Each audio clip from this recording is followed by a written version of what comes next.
Great. Let's let folks filter in. One attendee.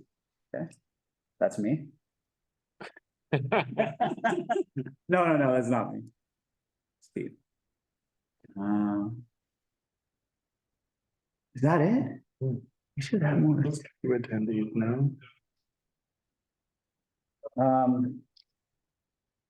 Well, it is 6:30, so let's just start and folks will filter in. So thank you. Sorry, I'm not facing backwards and I can't see everybody at once, but thanks everyone for coming today. This is the December 2023 meeting of the Community Board 2 Quality of Life Committee. I'm the chair, William Benish, and we have 5 other of our committee members here. I'm very sorry, but I don't think we started the meeting. I hit start. Oh, you did? I'm sorry. Okay, so there's somebody who's trying to get in, but go ahead. Oh, I hit start webinar. Do we need to Nope, you're fine. Let's just let you go to attendees. Great. But Will, one correction, we're no longer quality of life. That's right. We are not. Thank you. We're now formerly known as Quality of Life, now called Street Activities and Resiliency Committee. Good. So I'm Will Benish. I'm the chair. Why don't we go ahead and introduce? Why don't we start with you, Michael, and just go around and introduce. Michael Levine, member of the Street Activity and Resiliency. And I'm Brian Pape, and member of this committee. Wayne Quadler, member of the committee. I'm Ryder Kessler. I'm also a member of this committee. Sia Sands, member of the committee. And Is it Erica. Erica Olson, member of the committee. And Will, I'm taking notes. Oh, thank you so much. Great. Okay, so this committee, as per our name, we deal with street activities within CB2, and we also from time to time deal with resiliency, environmental, and sustainability related issues. So we have a nice full schedule today, a number of street activity events in December and January. We typically go in chronological order. And so that's the order we have in our agenda. The way we like to run these is I'll call out the event. If you're here for that event, just let me know. Take a couple minutes just to describe the event, and then we'll have some questions from the committee and the public. So pretty straightforward.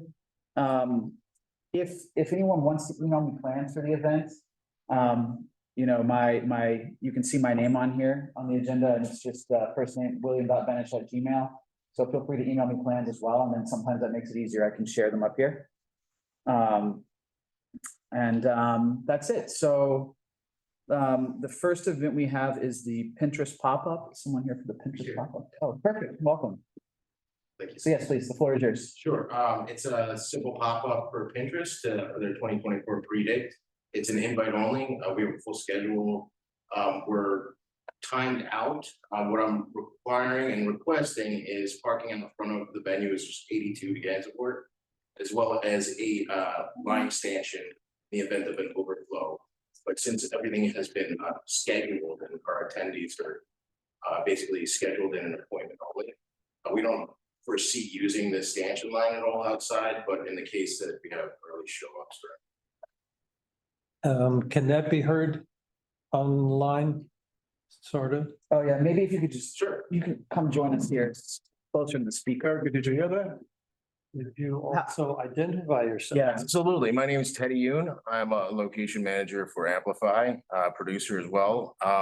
We are currently doing a pop-up for Pinterest, which is a 2024 predict sort of shopping experience where they come in, don't actually buy the product. It's something they shop inside store and then eventually get weeks to follow, probably not by Christmas, unfortunately.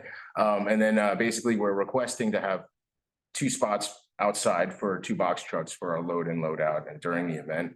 And our event runs from the 6th to the 12th. I think it's in the permit right from me. But at that point, we are requesting just a stanchion line out front for overflow of guests. All of our guests have been confirmed by appointment only.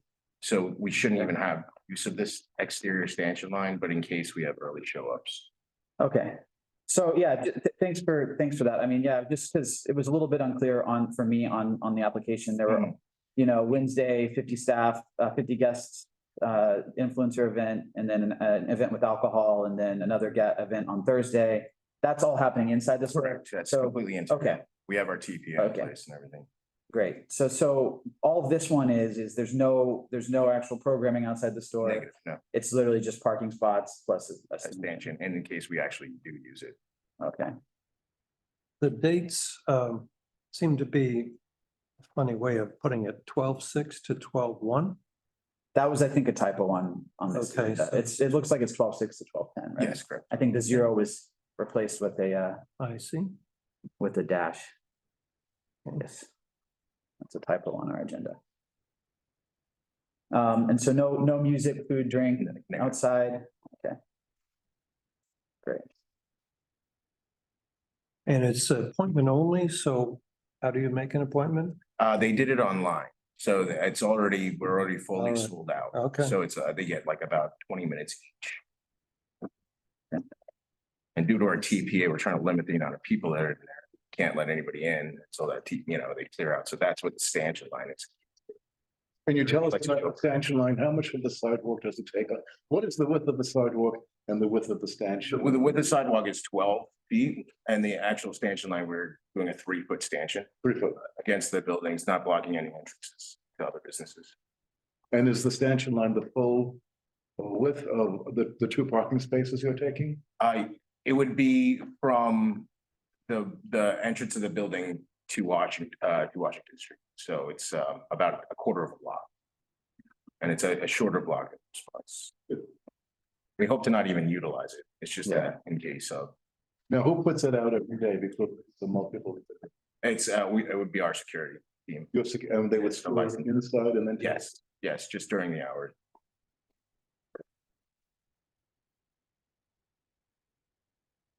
Any other questions? Anything from the public on this one? Please raise your hand. Okay. That's all we have. Thank you. Thank you. Thank you. Okay. So next we have December 7th. The HIMSS NIFTA at West Broadway between Prince and West Houston. This one, I'm not sure anyone's coming. Anyone here for that one? I don't think we heard back on this one. Okay. So that's a no-show. Move on. Okay, next we have the Valentino Beauty Holiday Double-Decker Bus. There's someone back here. Do we have Valentino Beauty? Anyone on? Thought they said they were gonna come. Do we see a Galliani Unions? That was one that.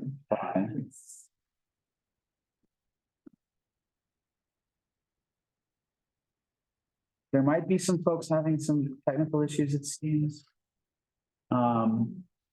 We can check, they did say they were coming, we can check back on that one in case it's just a technical problem. But let's move to the next one for now. Okay, so the next is December 13th. This is the Yankee Kicks grand opening, Bond between Broadway Lafayette and Broadway between Bleecker and Bond. Of the Yankee Kicks. Seems like there's some technical issues.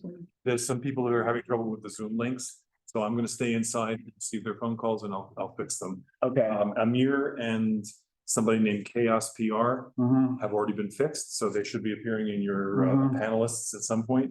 And then as somebody else suggested. Yeah, I wonder what the issue is. I've learned that life is longer and happier if I don't ask those questions. Link said that it was an invalid ID when you clicked on the link from the Word doc that was shared last week. All right, Okay, well, okay. wasn't me. No fault being pointed, just letting you know.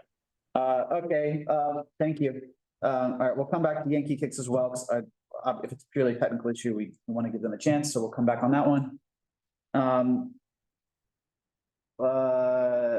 Okay, give me a second here.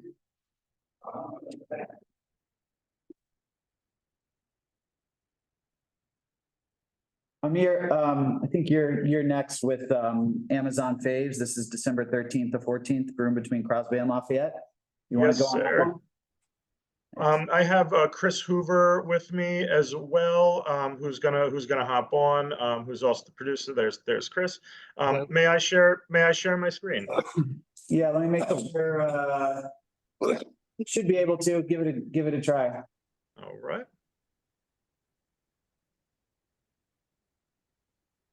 All right. You see my screen? Yes. Yep. Excellent. Well, thank you very much to the group for having us tonight. Always great to see all our friends here at CB2. So we have actually quite a kind of a simple one here for an event that we are doing at a location on Broome Street. And basically all we're looking to do is place a gondola or kind of like a scenic element on the street in front of the store, 425 Broome Street. On the Broome Street side, it looks like a ski gondola, like if you were at a European ski chalet. And that would be placed on the street and on the sidewalk along the curb line in front of the location, as well as a bench in front of the store.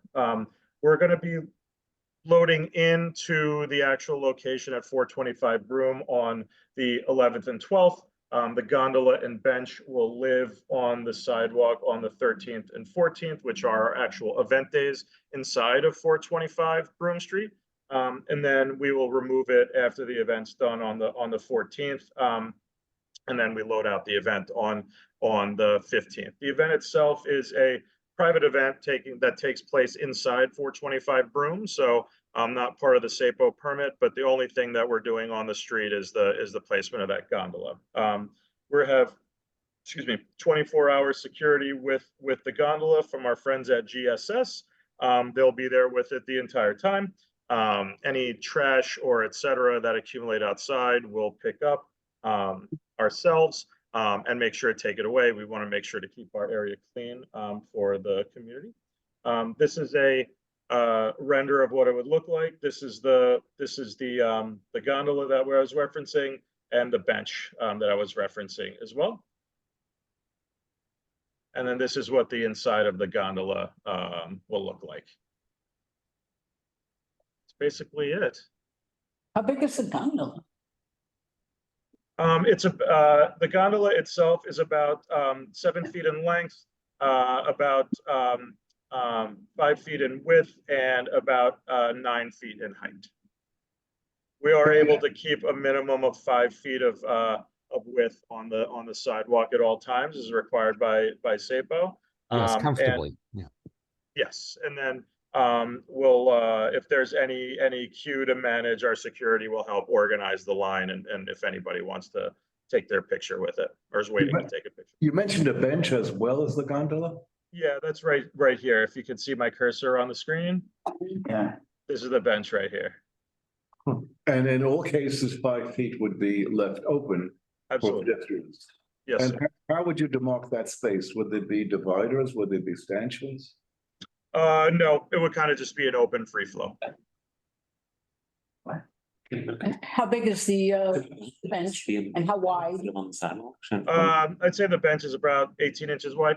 It's like it's not for them. But And long? they could request that instead. About 5 feet in length. That's the curb length. And it fits right in front of the frontage of the store. We're not extending beyond our area. So I have a curiosity. I don't know if this really, I'm new to the committee, but the chair is telling me this is a valid question. Is there a reason that the application is to put the gondola on the sidewalk rather than in the roadbed? Because I'd rather, just personally, I think it would be nicer to have the sidewalk fully open and to, have some additional infrastructure there near the crosswalk to make it safer for pedestrians crossing. But was that something you decided to do one or the other? Yeah, I mean, we decided to do it on the sidewalk just to be a little bit safer for people who wanted to take pictures in front of it. And so if we place it in the street, there's an errant, car not paying attention, et cetera. You might have people in the area might be a little bit unsafe. But that's why we decided to put it onto the sidewalk as opposed to in the street. Yeah, that's exactly the thought there. Was a safety concern, and since there was a really comfortable 5 feet clearance, I was hoping that would make sense to all. I'm still confused about the gondola and the bench. To get together, what is their width? Are they How much next to width each? do we have between this? I think it's about 7 feet, right, Chris? The length of the gondola is, I believe, 7 feet. The width of it No, actually is not the length of the gondola. How much width between the gondola and the bench do we have? Like width of sidewalk, that's clear. it's between 6 and 7. So again, you would have security guards making sure that passersby know which direction to go when they want to walk past and where they have to go if they're going into the event. Is that correct? Yeah, so if the people who are going into the event, into the store itself are private, it's a private invite only situation where it's like about 40 people at a time who will be arriving at their own leisure. This will just live outside as an extra scenic element for passersby, and everybody loves a good Instagrammable moment nowadays. So I mean, do you anticipate a line of people trying to take a photo with the gondola? I mean, what's the plan if a line forms? So if there's a line that extends, we'll extend it.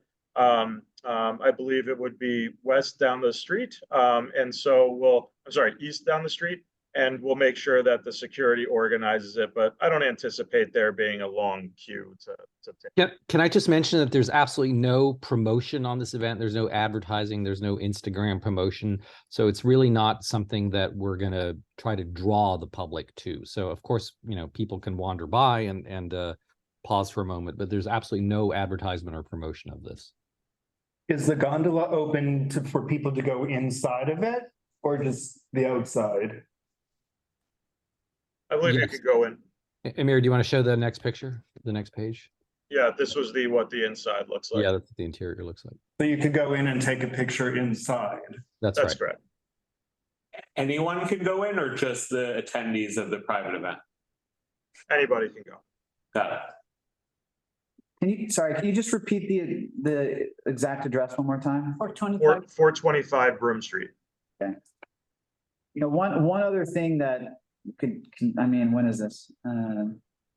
It's on the 13th and 14th. I don't know if SAPO would change it now, but I mean, one thing you could consider is as you know, Amir, sometimes people just ask to close that little bit of curb lane in front of the sidewalk as well, in case you need extra pedestrian right of way. So that's one thought. If you feel like it might be crowded, I mean, then you could just have that kind of stanchioned off in case people need to flow around it. But okay, yeah, we've applied for the curb lane as well. So Okay. if that's what's needed, we can do that. Okay. Right. So the gondola is adjacent to the building, not the curb lane. No, it's adjacent. Adjacent to the curb lane. It's adjacent to the curb lane. Bench is adjacent. To the curb lane. The bench. So I think our concern is that it may cause a bit of congestion, a choke point. Yeah, that's what we're saying.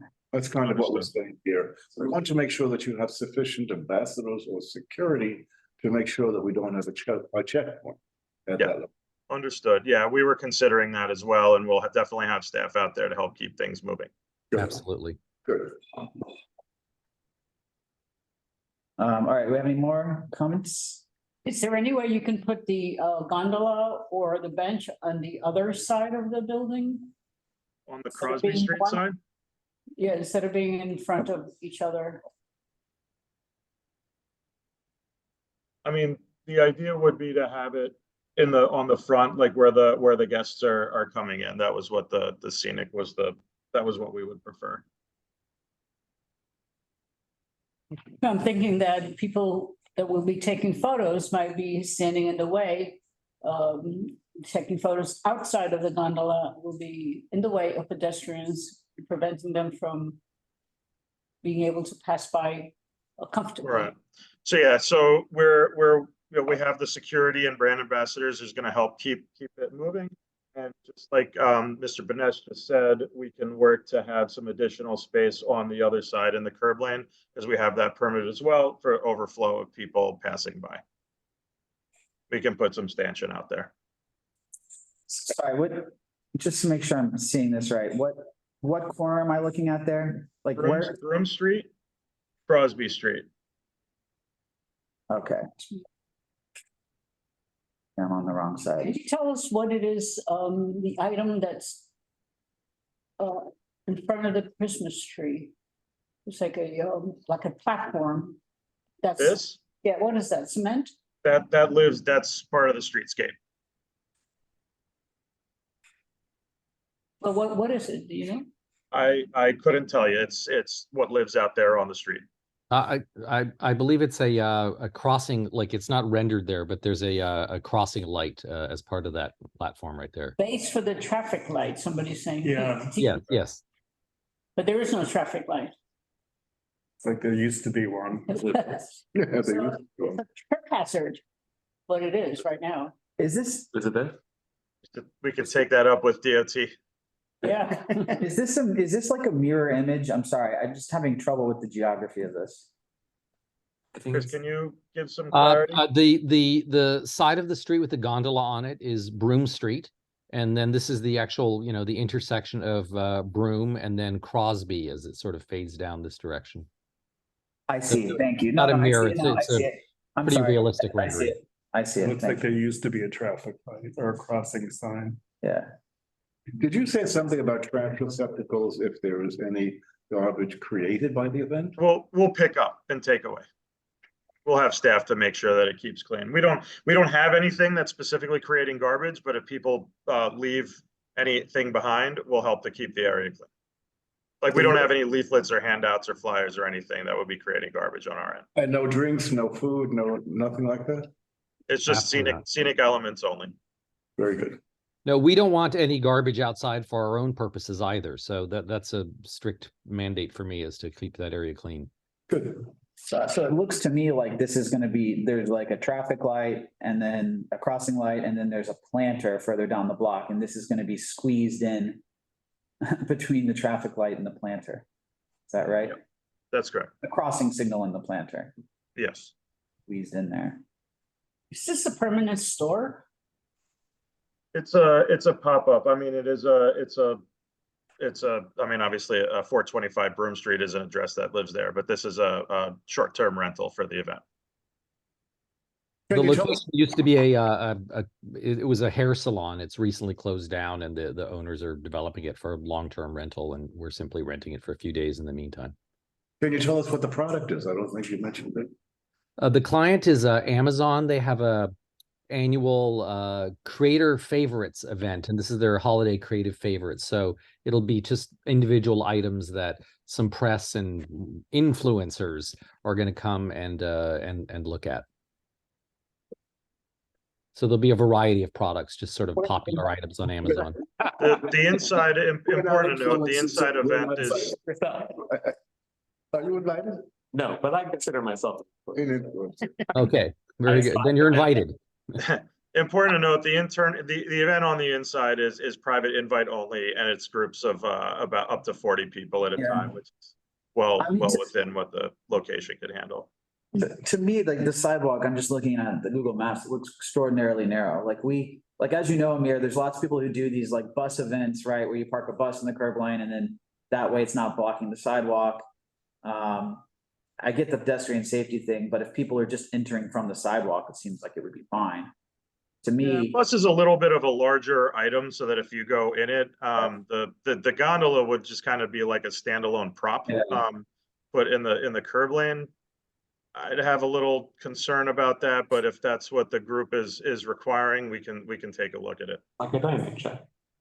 What's that? It would be like a dining shelter. Yeah. Yeah. Which is. Yeah. Which I. All right. Yeah, I'm trying to just overlay this on this Google Maps image in my mind, but anyway, okay.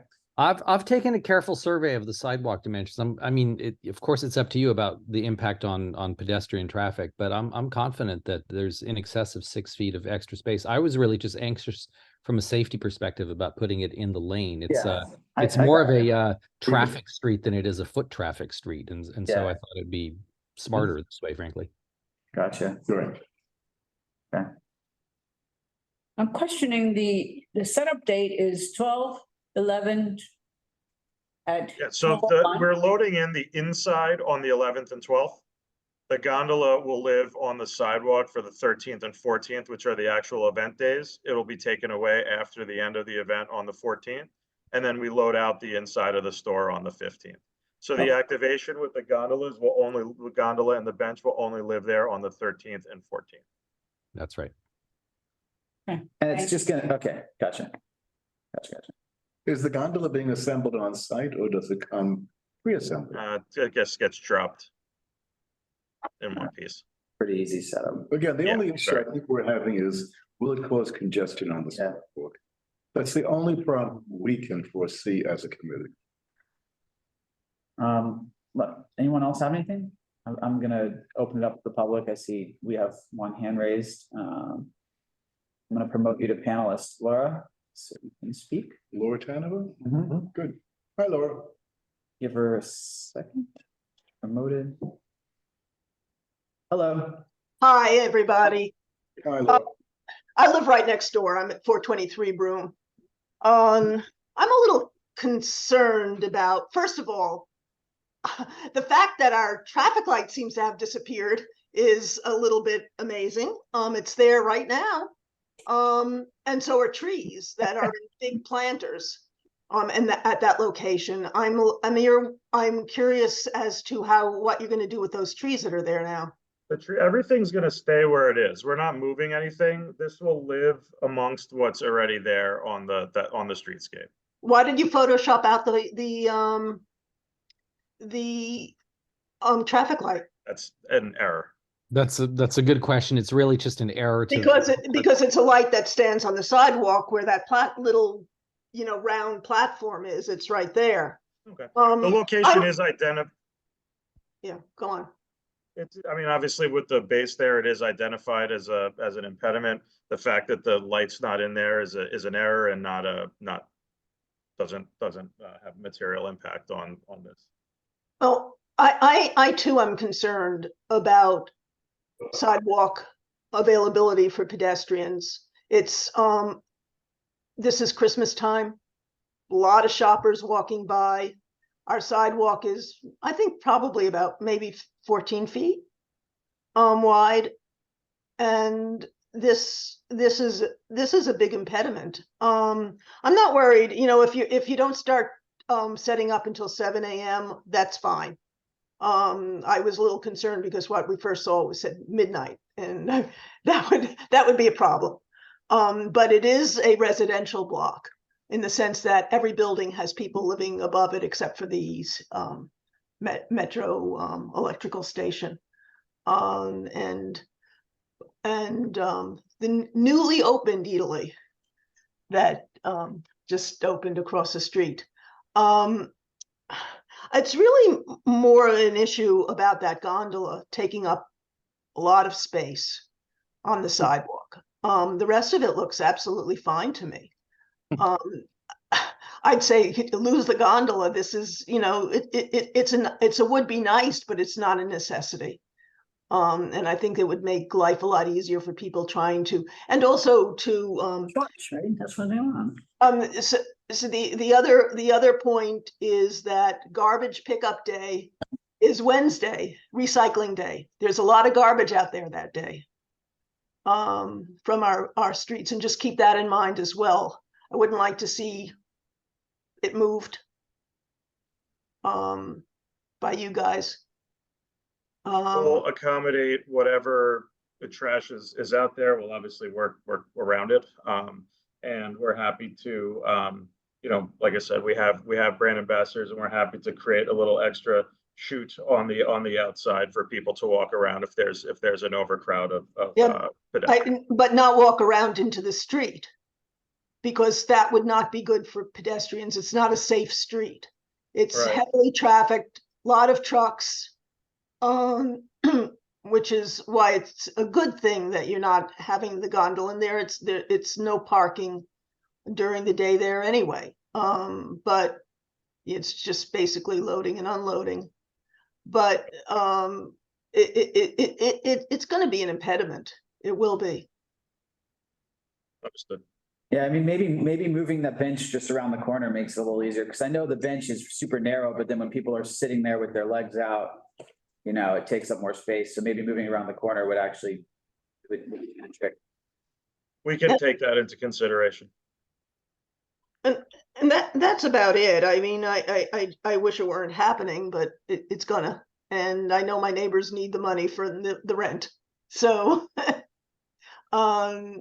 it's just the gondola. Thank you. Thank you. Thanks, Laura. Let me promote Hank as well.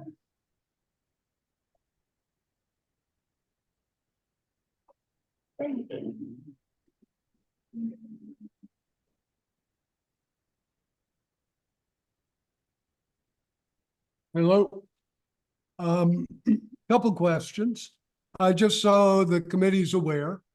The application says this is taking place on the north side of Broome Street. Paperwork at the bottom of page 1 of your 1 of 3 pages says, so that was confusing.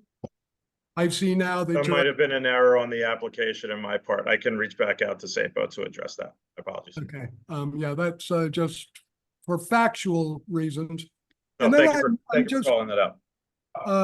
I'm curious. I was confused before. Yeah, and when I was asking if it was a mirror. Sorry, go ahead. Yeah, the any decorations put on the facade would seem to require a LPC temporary permit. And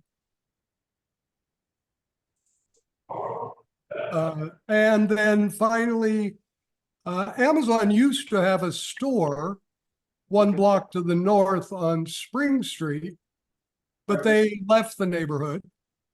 All we see of Amazon are trucks unloading all over, you know, the area.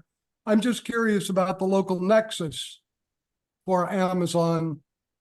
And aside from the fact that it seems a local co-op or condo has decided to rent to them, I'm not sure of the community benefit for this.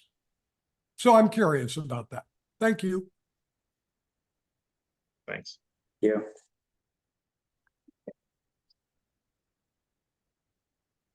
Okay, any other comments? Anyone else? Okay. All right, thanks a lot. Thank you. Thank you very much, everybody. It's good seeing you again. Thank you for your time. Bye now. So I think we can go back now. I think we've had some other people get in with technical issues. So let's loop back here. So did someone join now from the Valentino Beauty double-decker bus? Yes, I'm on. Oh, great. Welcome. Thank you. Sorry, I can't see. Dolly Nunez. Ah, there you are. Okay. Thank you. I forwarded over a quick Excuse deck. me, can you tell us your name and your position? Oh, absolutely. Hi, I'm Dolly Nunez. I am a senior project manager at Vector Media, representing Valentino Beauty this evening. Great. Sure. I sent over a quick deck to Florence earlier, but I can also just share my screen as well, whatever is easiest. Yeah, I think it's easiest if you just go ahead and share it. That'd be great. Sure. Okay, one moment.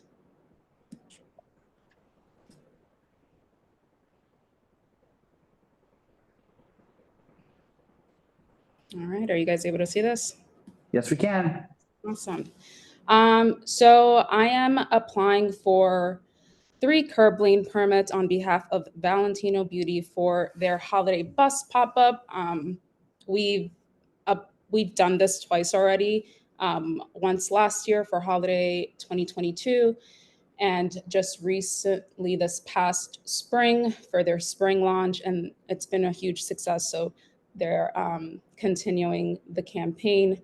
They are transforming, but really just doing a little facelift on one of our double-decker buses to celebrate the holiday season and promote their Born in Roma makeup and fragrance collection. The interior is gonna just feature a vanity setup for consumers to test the products and try them on. We're gonna have a sample bar and a hot chocolate bar on the upper level and a DJ. The DJ, we've done this twice already, both in Soho and Meatpacking. So totally are aware of, you know, we have neighbors in the area. So the DJ music is really only loud enough for consumers on the bus to be able to hear. We usually keep the noise level down, understanding that there's residents in the area. So the locations that we are applying for and the dates are for Wednesday, December 13th. That location would be 9th Avenue between Little West 12th Street and West 13th Street, on the west curb lane in front of the Sephora. And this would be in partnership with Sephora because Valentino Beauty will be having an in-store event that day. This is one of the locations that we activated at last year. The 9th Avenue is that one-way street.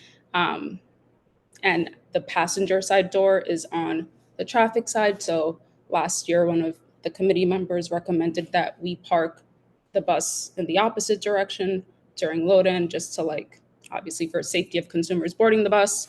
And we had security last time to help facilitate the load in and load out of the bus. And it was a success. It was really seamless. We got there early to, like, avoid any heavy foot traffic. So we got the bus there around 7 a.m. early, just before any traffic started to pick up. And it was a good success. We handed out a ton of samples and we ended up selling out of product that we were promoting at that Sephora location.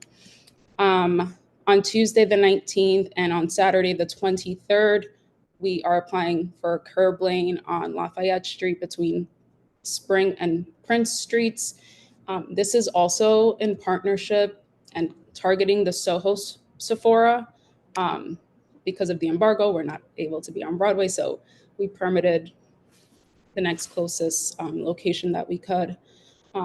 They will also be having in-store events on those dates with Valentino Beauty, so that's why they selected those 2 dates. This is a photo of our previous spring double-decker campaign that we did on Broadway between Spring and Broome, I believe. I know that we've tried permitting in front of the Sephora, but for some reason we're not able to, so that's why we moved a block south. The interior was just a vanity set displaying the product, fragrance, makeup. We don't have makeup artists on board per se. People just kind of like play around with the products themselves. We have disposable makeup applicators and things like that. On the top level, sample bar where people can select one of whichever product that they liked from the lower level experience. And this is, again, it's similar to what we've done the past 2 times. Vanity area downstairs with the product.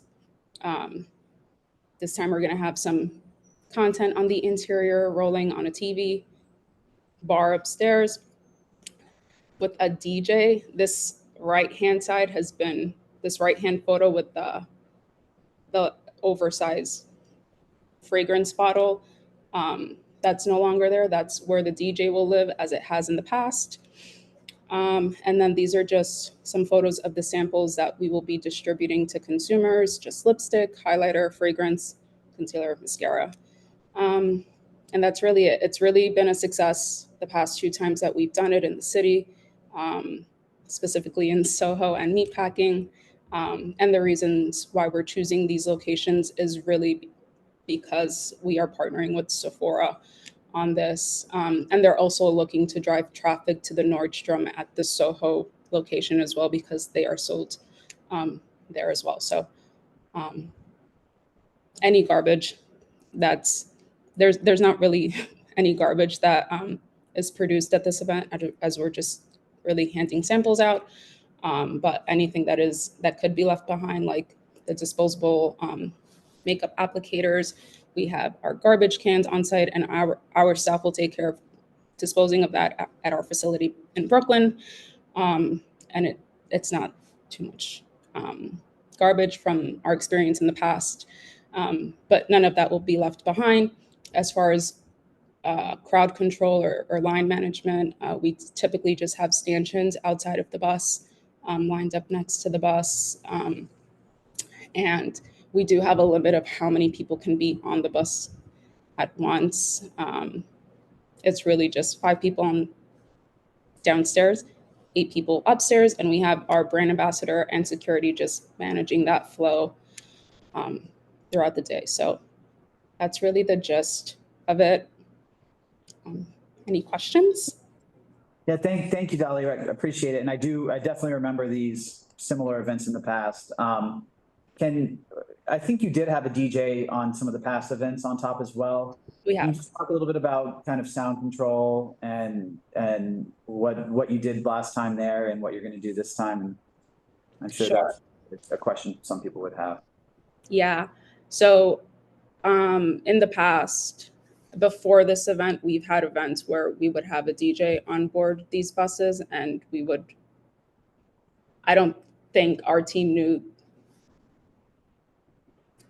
that residents were living there, and we didn't realize that the sound from the DJ would extend up into the apartments. So somebody from the community board came to the bus and was just like, "Can you put it down?" And we just put it down. Since then, what we do is we just have the DJ, literally, if we can hear it from the side of the bus, from the sidewalk, we'll just turn it down.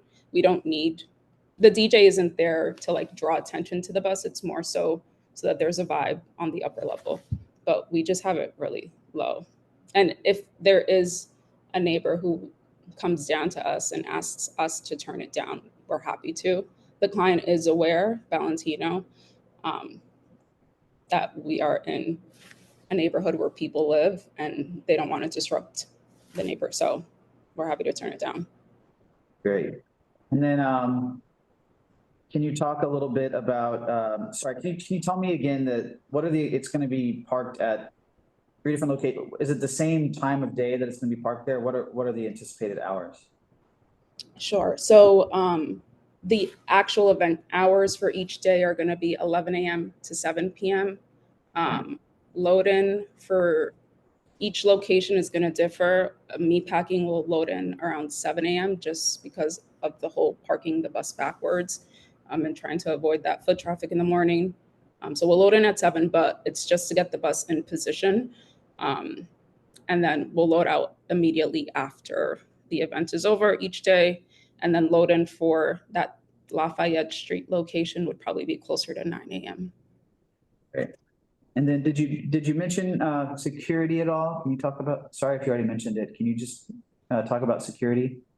Yeah, we're just gonna, we usually hire one security to just help us with line management, kind of just walk through the bus, make sure our team is safe, and just also ensure that there's enough pedestrian walkway space and make sure we're not impeding on that. Okay. Let's take it to the committee. Question about the line management. The capacity of the buses is not very high. How long do you anticipate the lines in the street would be? I'm picturing something that could be quite lengthy. Yeah, so typically just based off of our previous pop-ups with this, the length of the bus is 35 feet. I've never seen a line that extends past that length of the bus. This is also not promoted anywhere. This is just organic foot traffic. Valentino doesn't promote this. It's just kind of we pop up and it's a surprise and delight situation. So that's been the experience for us. And that was the longest I've seen the line is right about the end of the bus. And that was in springtime, great weather, right on Broadway. So I don't anticipate that the line would be longer than that. And you have ambassadors or security guards monitoring that? Yes, we have one security guard outside of the bus and 4 brand ambassadors, along with a project manager on site as well, who's helping manage the line and the flow as well. Thank Would you. you consider putting the DJ downstairs instead of upstairs? It might be a little bit, we haven't considered that, but that's only because it's a little bit cramped downstairs. We considered that in the event of rain, and it just didn't work out. And we just had like a mini JBL speaker on the lower level when it did rain, but it's just a little crowded down there with the DJ booth. And you said there was going to be some, did you say chocolate or I forget what you said? Yes, right. Yeah, hot chocolate. So we are partnering with Nordstrom on 57th Street. They have a cafe within their store, and we'll actually be up there on 2 other days during this mini tour, and they're going to be providing free hot chocolate. There's going to be garbage relating to chocolate. But make sure that you have plenty of cans to take care of their garbage. Absolutely, yeah. And I'm sorry, you said you're partnering with Nordstrom on 57th Street to provide the hot chocolate? At all of the locations. But they will be the ones providing the hot chocolate. So will they be promoting their own establishment as well? Not really. It's just more so that they have a partnership with Valentino, so they want to provide. I see. Thank you. Anything else from the committee? Okay, we'll open it up to non-committee. I see Laura has her hand raised. Go ahead. Hi, where exactly is this? What, in front of what address? Sure. So the meat packing location. No, I'm sorry, I'm talking about the Lafayette Street one. Oh, sure. That one is going to be, one moment. It's going to be in front of 237 Lafayette. And Street. what's at 237 Lafayette Street? There's nothing there that's associated with the event. So the Sephora store that we are. That's not my question. I'm asking what is it in front of? The address is, I think it's in front of a StockX. And where is it in relationship to the fire department? I believe it's half a block, like south. Okay. Like on the same block. And on the same block. And how close is it to the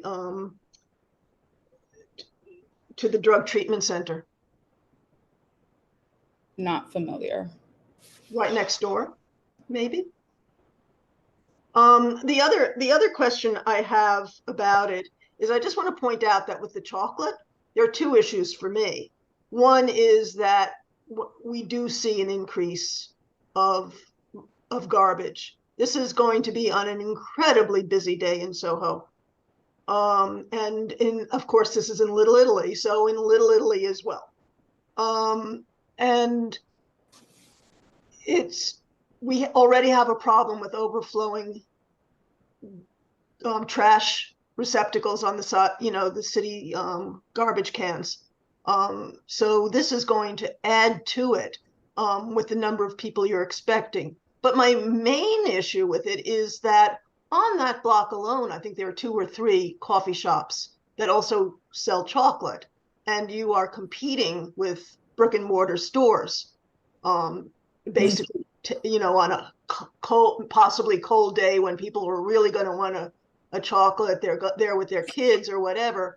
I just don't see how that's in the best interests of the community around to have that happening there. And that's my only point. I'm concerned about the location. The fire department is there. There's a drug treatment center there. It's people live in tenement buildings right there. I'm glad to hear that you're going to be cutting down the noise because it was loud before. And that's a real positive. But those are my concerns. Thank you. Thanks, Laura. Yeah, I think the, you bring up an interesting point about the stores in front of, I would ask, has there been any outreach to the StockX folks about this? I believe it's an unrelated store. They do sneakers and. Correct? I don't know. Have you done any outreach to them? I have not, no. Yeah, because you know, they're gonna have this giant thing parked in front of their store. I think that's clearly an important discussion to have with them to make sure that they're okay with it. Yeah. I'm happy to. I'm happy to reach out. That's not an issue. Yeah. I was just, may I just add to that and to extend it, a line of sight and being able to look across the street and see, oh, that store is interesting to me is important. And every time we have events like this, street events like this, it breaks that line of sight and can actually harm the brick and mortar store that is there if it has no relationship at all to what's being done.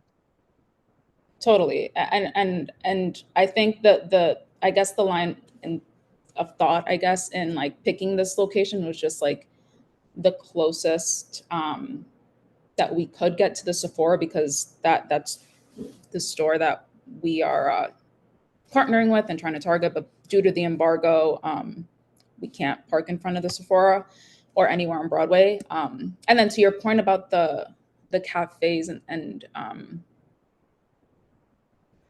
competing with those, like I think so long as and Valentino would be okay with this, I think if we were to partner with those cafes and like buy the hot chocolate from them, would that make a difference in your thoughts? That would definitely be better. Yeah, I think, and I'm sure Valentino is open to it for sure. Guys, really quick, this doesn't make a difference. I think outreach is still needed, but that StockX store is not a brick and mortar. They don't sell shoes. It's like a pickup drop off. It's not a like go in and buy shoes situation. Interesting. Good to know. But I would say outreach is still definitely needed. For sure. And if also, like, I don't think, just another putting this out there, like, I don't think Valentino Beauty is necessarily married to this location. They just want it to be as close to the Sephora as possible. So if you guys have another recommendation, like in the vicinity where you feel like it would be better to place this, like even a block south on Cleveland Place, I haven't like scouted that block out, but we're happy to accommodate essentially. Anyone have an idea? I mean, I think if this is actually not a brick and mortar store with foot traffic, then it's a good place. I have a question just because of folks' concern about the hot chocolate cannibalizing potential local business. Is it going to be advertised outside? Is there going to be a big sign next to the bus that says like free hot chocolate upstairs? Or is it something that people who are in there to test the makeup will discover when they're inside because they're there for the makeup? There's going to be no signage outside of the bus. So I can imagine that families with children are going to decide to line up for the bus because of the hot chocolate. Okay, good to know. I still think it's a good idea to partner with the local shops, and that, you know, it's very convenient as well. They can bring it across the street. Line Street is. I agree. Yeah, no, we're certainly happy to, and I see that there's like two, as I'm looking on the map right now, there's two cafes. So like, I'm happy to, like, one day could be one cafe, the other day could be the other one. You know, it's Valentino Beauty is flexible, so long as they're getting their samples in people's hands.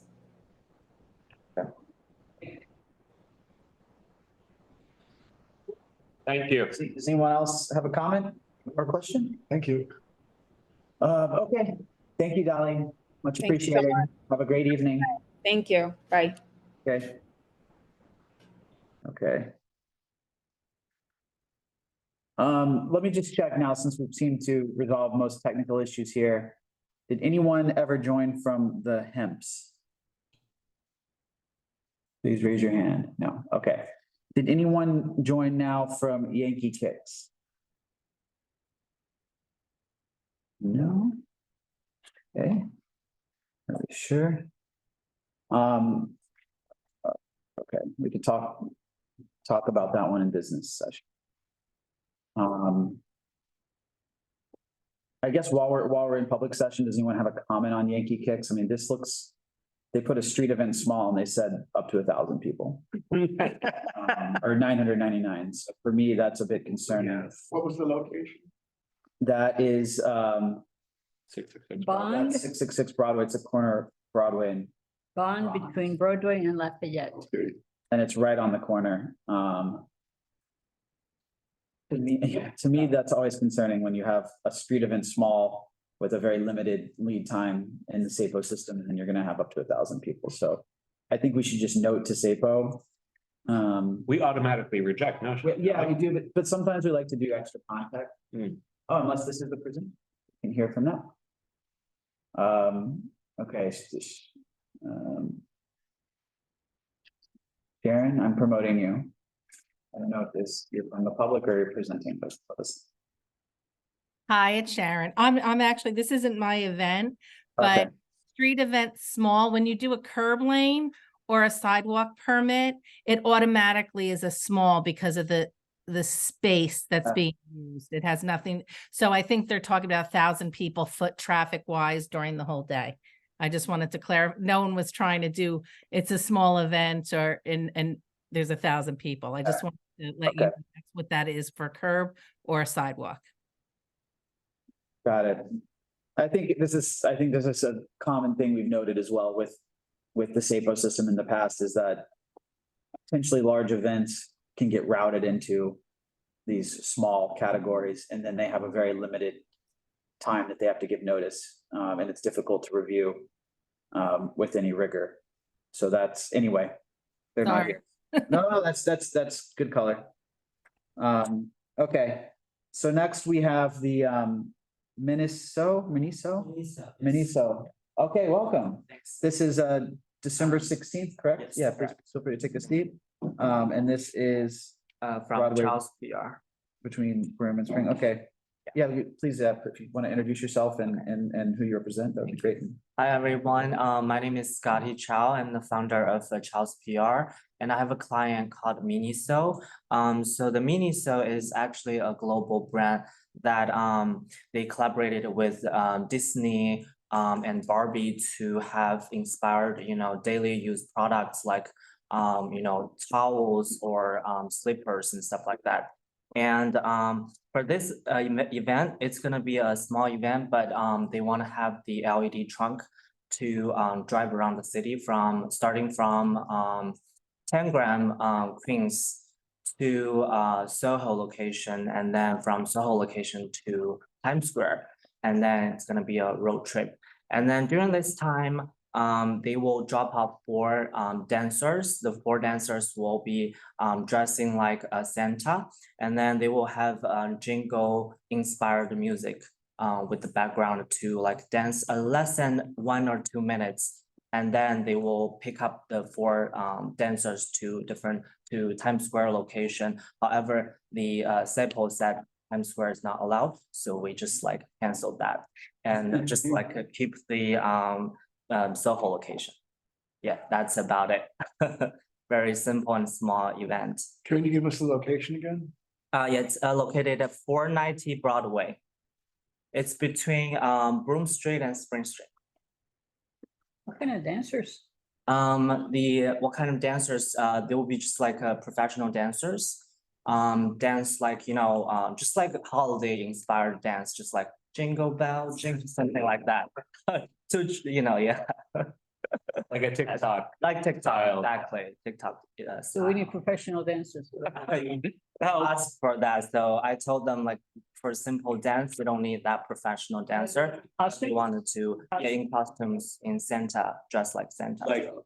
Like really Santa or like Mean Girls? Oh, real Santa, Full- like full cover, like Okay. with the, you know. Not red mini No, skirts no, with no, fur not, trim. no mini skirts. I mean, No. But can Not you, like the Rockettes. So this is in No. front of the Miniso bricks and mortar store. Yes, in front of the store. Okay. So if, that's why we applied partial sidewalk. and the dancing will be on the sidewalk? Yes. And how will you be dropping them off? Will there be a vehicle? Yes, it will be on the commercial vehicle. We've watched location. There's a meter parking line. We'll just drop off over there.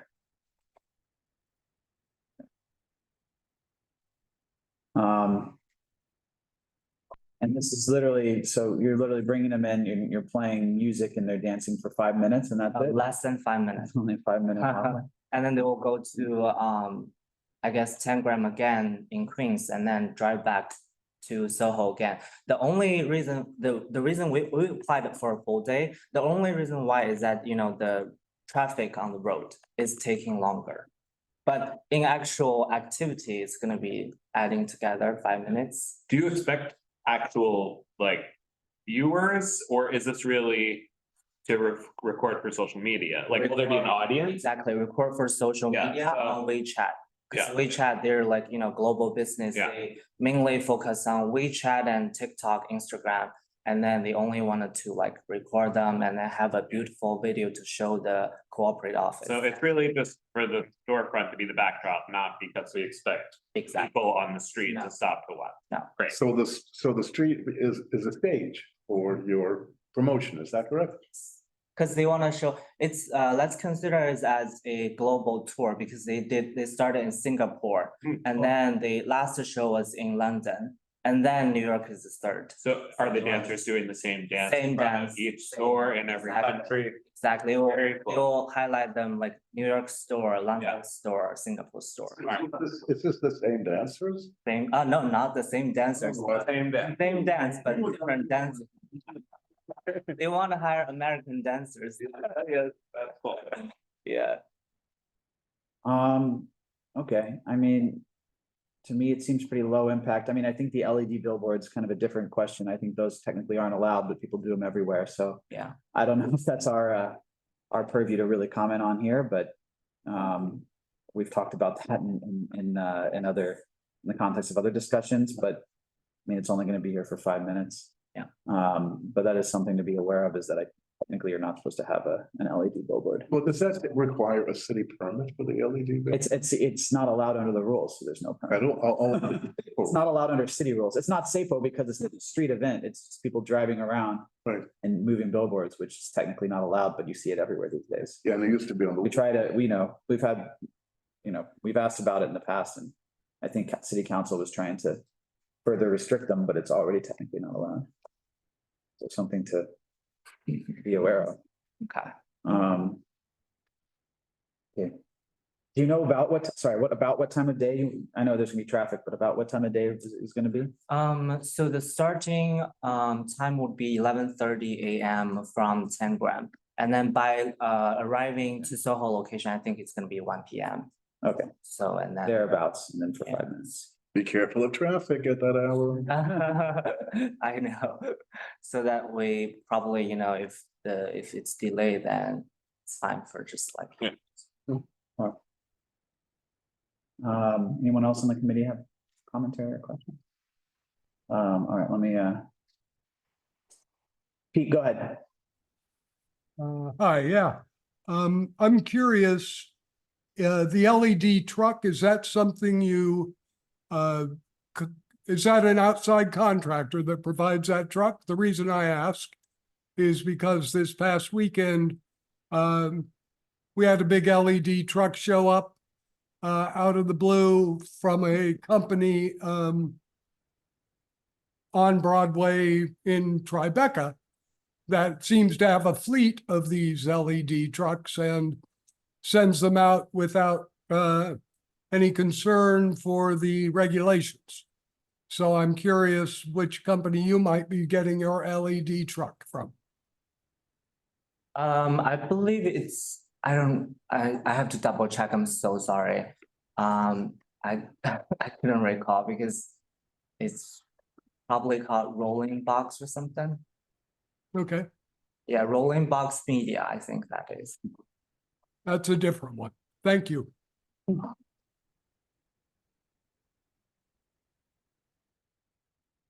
Okay, Laura? I didn't expect to be on this often. Another, another question. If it's going to be on Broadway, there's a bulb out there for pedestrians at the corner, and then it's sort of obstructed. So I'm quite, I want to know where exactly that truck is going to be, to let the dancers off. So the dancers are not on the truck. Oh, So the dancers will be on a vehicle. So that we can drop off, like, drop off people, just like how people drop off like different people and yeah. So they'll be in. so there'll be double parking. Sorry, yeah, it's in a separate car, yeah. Yeah. I honestly, and then this is to the community board, I have some real issues with illegal LED lights being used even for just 5 minutes. I think it sends a really bad message to the community. It's not allowed in New York. It should not be paid for by any business in New York. I'm actually rather horrified by the whole idea. These things are intrusive. And, I love the idea of the dancers. I really do. But that LED thing really, really bothers me. And that's my own opinion, but I just want to point that out. Thank you. Yep, thank you. Thank you. Do we have anybody else? Nope. Okay. Thanks so much for coming. Thank you. Appreciate it. Thank you. But if you need extra dancing. Yeah, in order to find it. Thank you. I'll be Googling to see the final product. Wait, sorry, you guys, did he say if there's any like lighting or anything? It's just the dancers and someone like filming with an iPhone?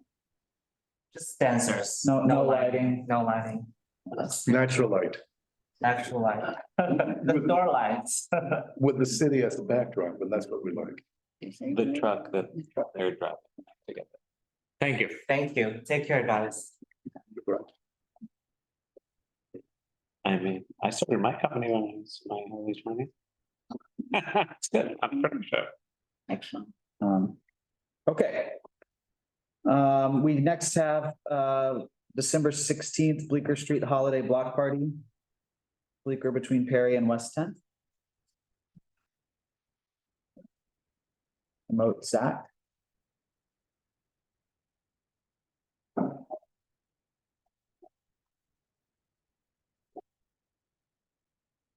Hi, Zach. Welcome. Hey there, can you guys hear me? Yes, thanks for joining us. Yeah, no problem. Happy to be here. So if you could, maybe just introduce yourself and give a background to the event, that would be great. Yeah, no problem. And I'm gonna share my screen real quick too. Perfect.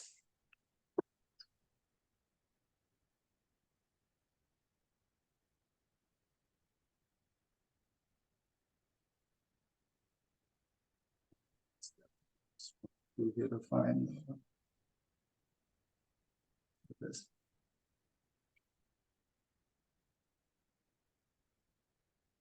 Great. Okay. I'm Zach Owens. I'm the executive director of the West Village Business Improvement District, and I'm here to talk about our holiday block party that we're going to be hosting on Saturday, December 16th. We were a relatively new organization. We've only been in existence in operations for less than a year. So this is actually our first holiday season. So it's a bit of a test run to see if this event is going to resonate with the community and be worthwhile. So the location is going to be on Bleecker Street between West 10th and Perry, which is 2 blocks. We are going to do a full street closure from 10 a.m. to 5 p.m. bookended with setup and tear down times for 1 hour each. And the idea here is really, there's going to be a lot of foot traffic and holiday shopping being the second Saturday before Christmas. So the idea being, to encourage lingering with family-friendly activities, but also to engage the surrounding community.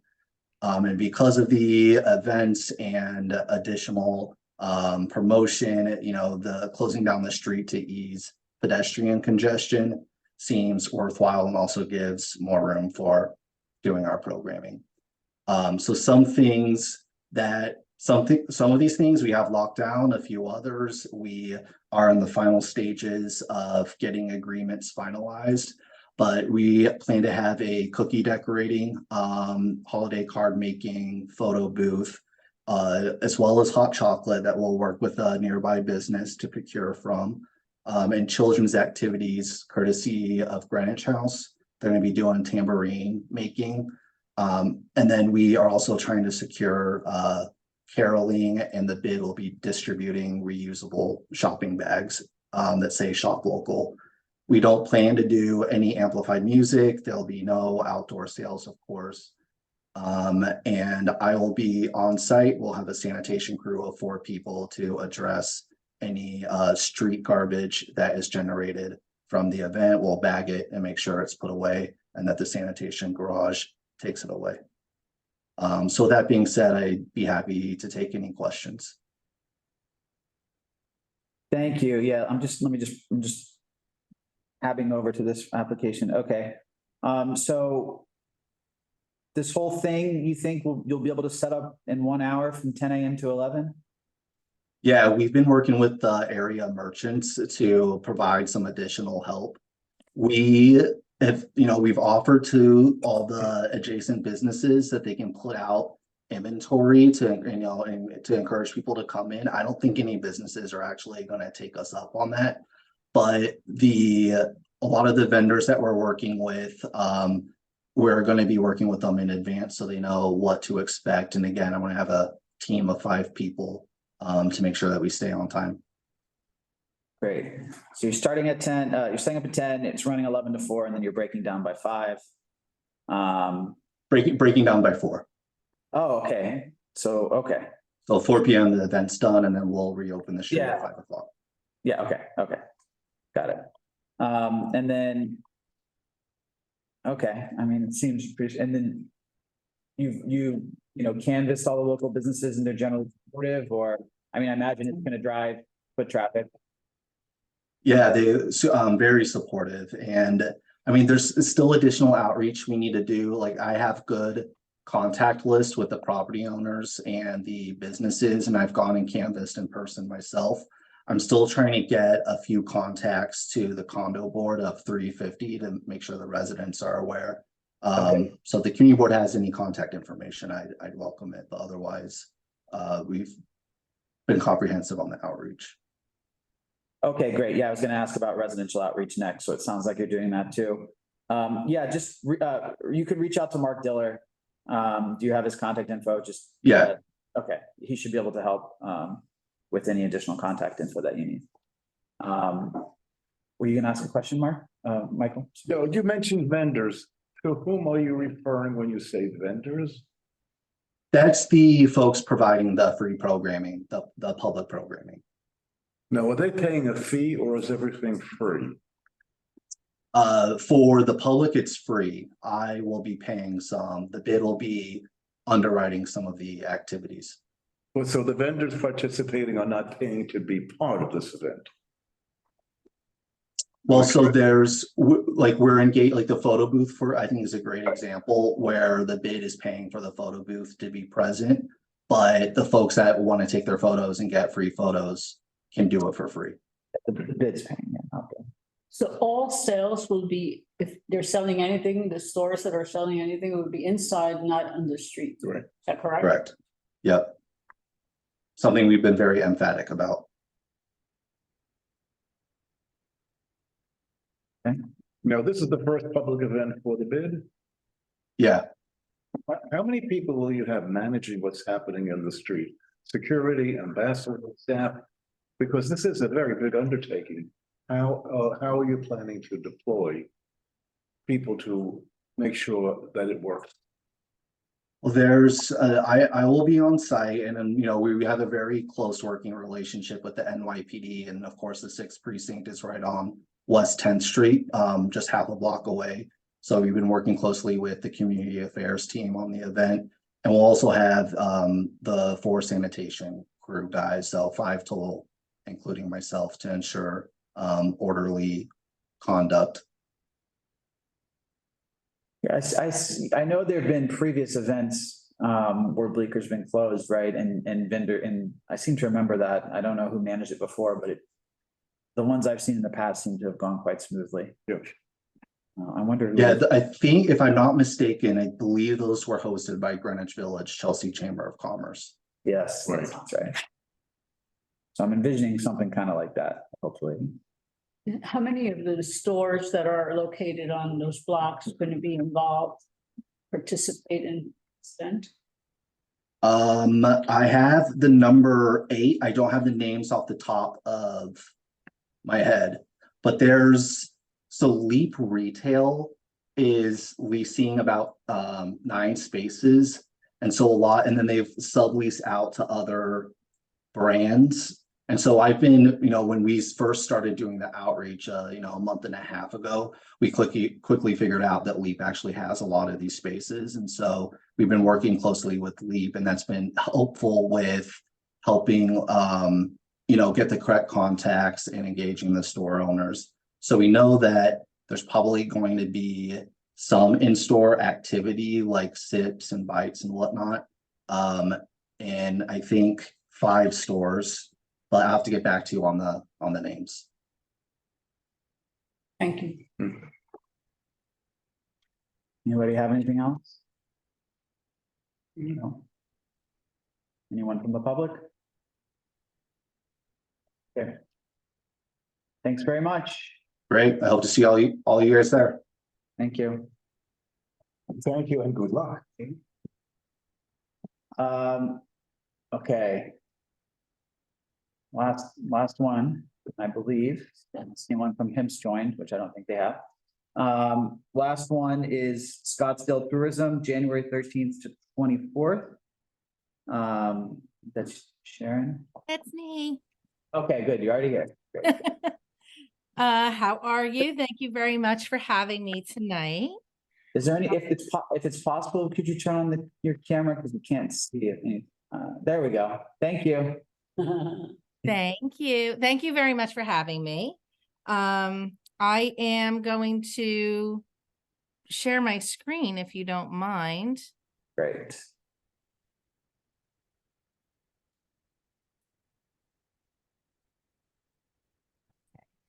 I hope you can see my little one-sheeter right here. I am doing this on behalf of Scottsdale Tourism in the lovely depth of winter in New York City. So your dates on the schedule are incorrect. The 13th is transposed. It's just the 31st and February 1st. That's a Wednesday and a Thursday at the end of January / beginning of February.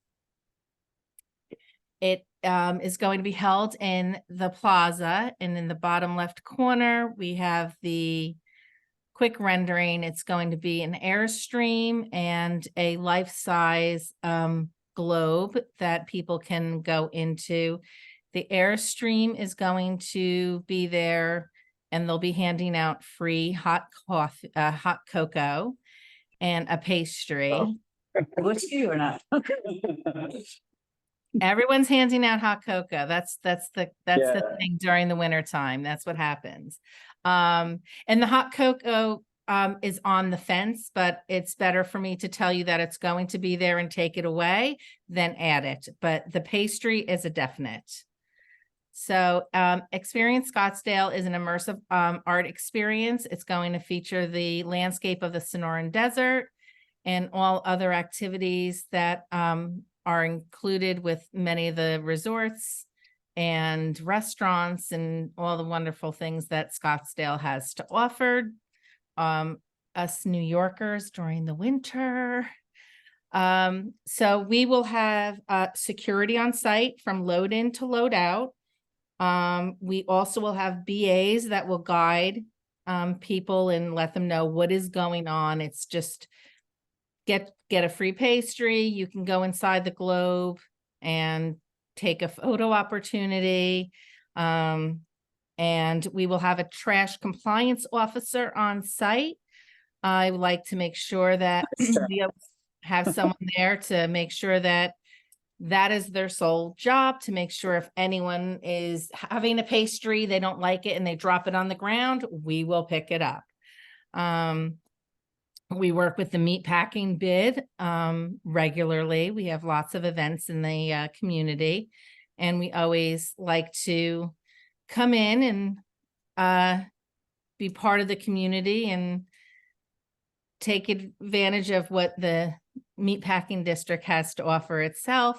And during the wintertime, when most events are kind of at a slower pace, this was a nice one that's been on the books since COVID. So we finally got this off the ground. We'll be setting up the Airstream in the morning, taking into consideration there's no banging. This is very easy. It's a truck that will drop off the Airstream and the a flatbed with the globe on it. It's not a lot of banging.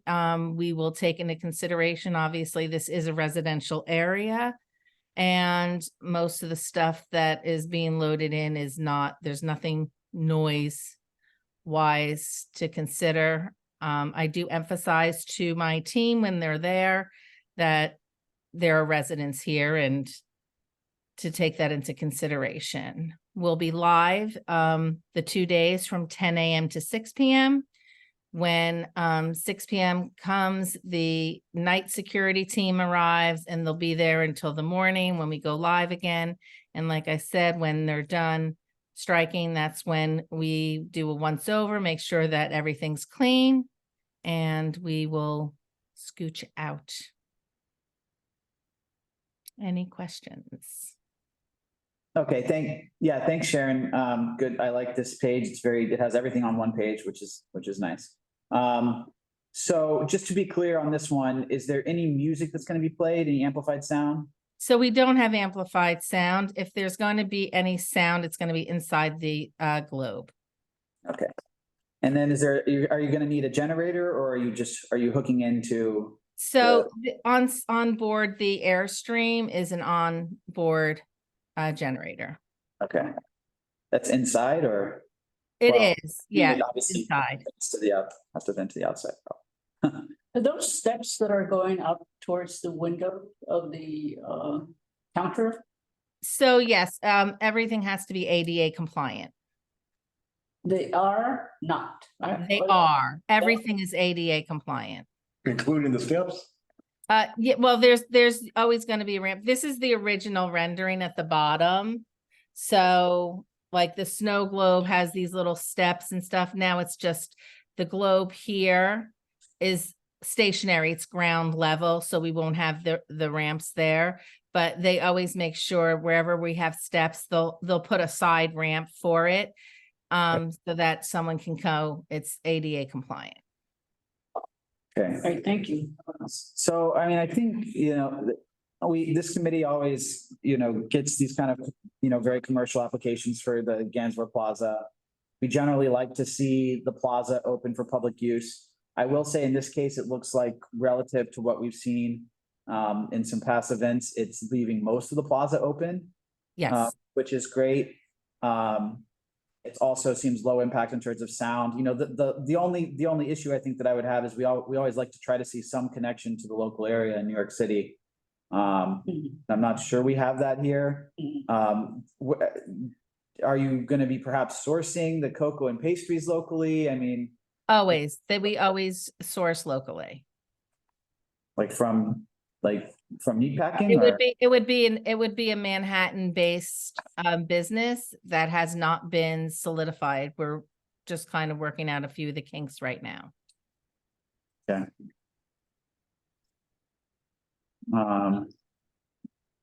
And then the generator's, I guess, going to be turned off at night. Oh, you can't even hear it. Okay. No, it's an onboard. It's a quiet generator. Quick question. Oh, you mentioned the flatbed trucks are bringing the globe in. What happens to those trucks? They disappear? They disappear. So they're not going to impact the plaza in any way? Not at all. And then when you remove the globe, they would come back? Correct. Okay.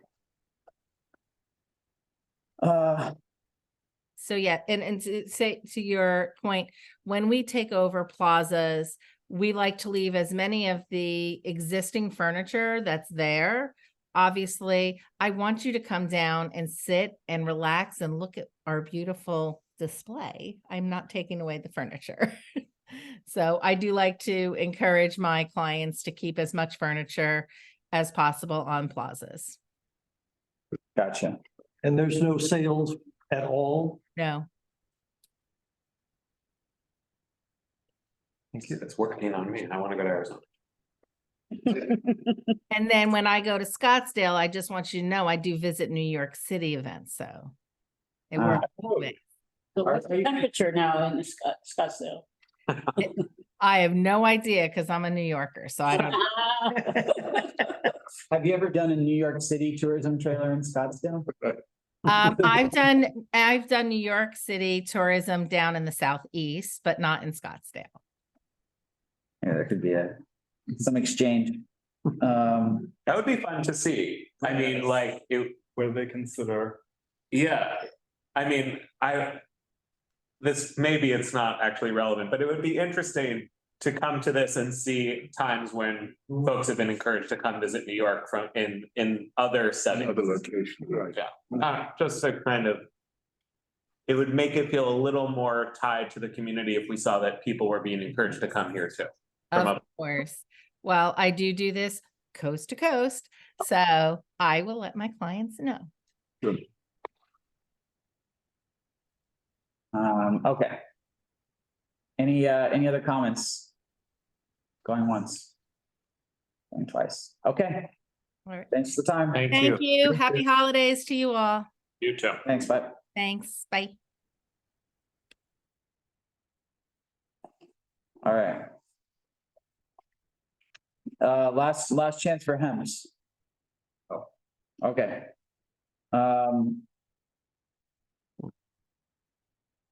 Okay, that's it. That's our agenda. We're gonna go into business session. So let's go back through. Let me get my notes up. Okay. Pinterest pop-up is the first. This is just an overflow. No issue with this one. Often these wouldn't necessarily even need to come before us. I'm glad they showed up, but I have no issue with that. There's nothing happening outside. It's just for a line extension. Okay. So all in favor of this one? Aye. Any opposed, abstain? Okay. HIMSS. That's a no-show. Deny. All in favor, say aye. Aye. Oppose, abstain? Okay.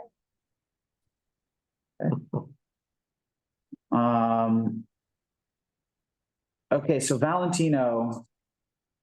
For me, I think they've done it before. They know what they're doing. I think the meatpacking one's fine.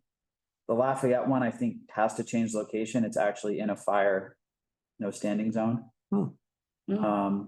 If you look on, Laura pointed on Google Maps and I looked at it, it's literally in a fire, no standing zone. But isn't it also a much narrower street? Yeah. The location's not good for existing. I mean, it's not a super narrow street, but we can't have it any way that interferes with the fire department, and CFO would never accept that anyway. So I don't know. I mean, I think we approve the meatpacking, we deny the Lafayette, and we can mention, that it's in a fire lane and, it just doesn't work with the. Can we recommend that they seek an alternate location? I mean, they can always do that, yeah, so. They don't have that much time. Oh, that's true, they don't, you're right. They have very little. I think we could debate it more if it wasn't, but I don't, it's 237 Lafayette. And so if you look on Google Maps, Like where this flatbed is. if you look right where it says peak design, there's a no standing fire zone pointed in that direction. And I don't see an into it right there.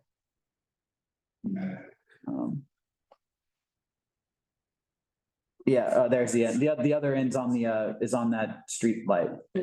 So literally right where they, From a store, I think. literally right where they planned, right where they planned.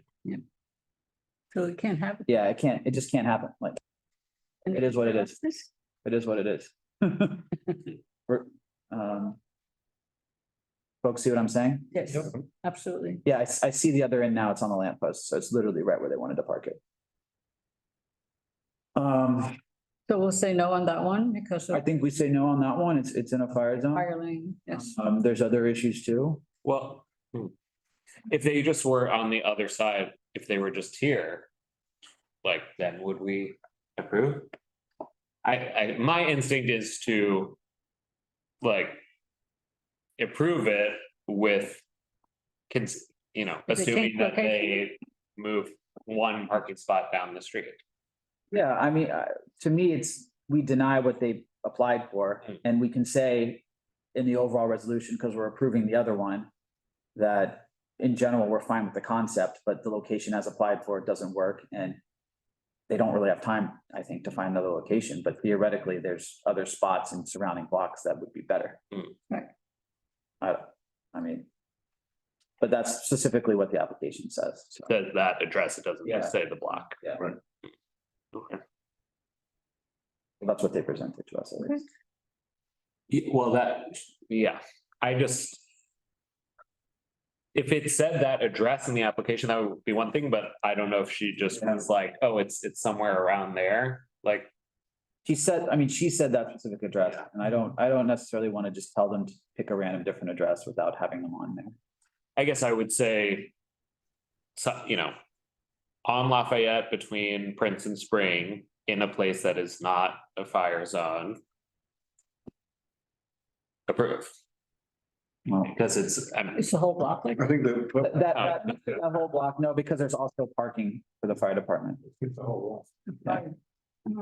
That's why There's also fire department and medical center only. That block doesn't. fire lane. Yeah. Alright. Unfortunately, that whole block is not good. They might be able to do the block above, but on the left side is the bike lane, and on the right side of that block is the fire and all that stuff. But on the block above, I feel like they might be able to do it between Houston and Prince. I don't know if it's our job to tell them exactly where to go. No, it's definitely not. Like, she should come up with new ideas. Yeah. Well, we keep saying there isn't time. So should we vote to deny it because of? Yeah, we'll just explain why. And like, if they want to try to go to SAPO and change something up, then SAPO will know we don't necessarily object to the entire concept. It's just Just that block. the wrong location. Right. We're putting it in meatpacking, right? Unless anyone has an issue with that, but I don't know. No, I would like to say that it's because we think that block is not feasible, but not because we have objection to the. I think we all agree. Okay. Yeah? Yeah. Good. All in favor? Yeah. Aye. Opposed, abstain? I will try my best and send it around to reflect all of that.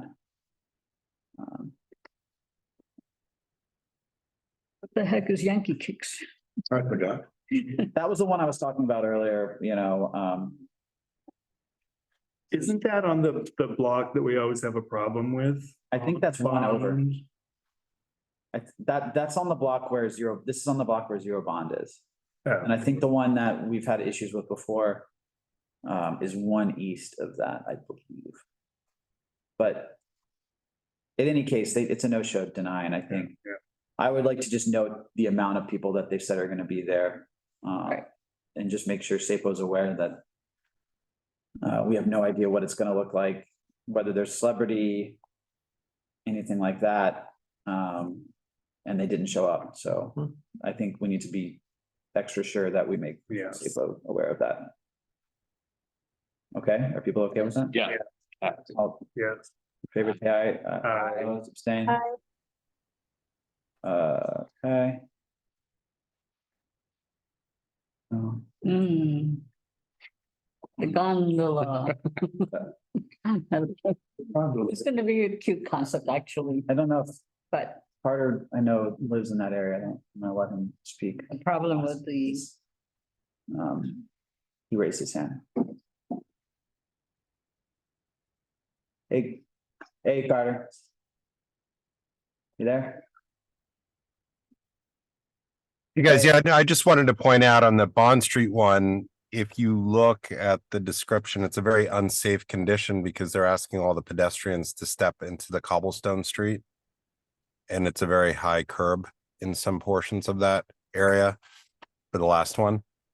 Yeah.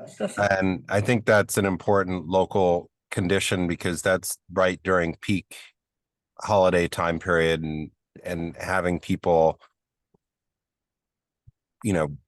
redirecting traffic off the sidewalk onto the streets, just not a good idea anywhere at that time period in order to close the sidewalk. Yep. I totally agree. I think this is one that I'll flag that particular point, but I think it's one in general that we flag as a safety risk and we need to do it right away before before the full board meeting, which we have done before, is sort of just tipped off SAPO.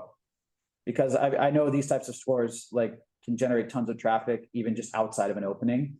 And this is a grand opening and they've set up to 1,000 people and they didn't show up and we don't know anything about it. So that's a safety issue. Yeah, and it's been a pop-up location for many years. Oh, okay. And so this is actually a final tenant. And I think it's great that they have a tenant, but at the same time, I think overtaking and overwhelming the entire immediate corner there, particularly anytime anybody takes over the whole sidewalk, and around the holiday time period is a little bit too much. And then redirecting people into the street is also an issue. And obviously, as I pointed out, just cobblestones are not really a safe thing. I mean, it's certainly safe for many people to walk on, but it's not safe to direct everybody who's on the sidewalk onto the cobblestones. Yeah. And that goes for anywhere, obviously. So thanks. Thank you for raising that. Okay, so all in favor of denial, noting the safety issue, and then Yes. I, say aye. I, Oppose, abstain. Okay. Premier. Yeah, I mean, for me on this one, Let's go to Venice right now. I don't know. We went back and forth a lot on the The gondola. I don't know. I think they should just move the bench. Yeah, I think that's that what I actually said. helps with the, But they wanted to keep it together. I think they would, look, I think they would probably move it if they had to. They're gonna do what they. Like the thing is, they say it's, look, you have the 5-foot rule, which is what the SAPO handbook says. But you sit on a bench, you stick your legs out. That's right. Only 18 inches wide. I'm not gonna sit if I'm sitting on a bench, I'm sticking my feet out 3 feet, so. Especially if you're tall, right? Right, like us. Some tall people stick out even more than short people. Especially if we talk about. Brian. But didn't he say that they have 6 feet plus?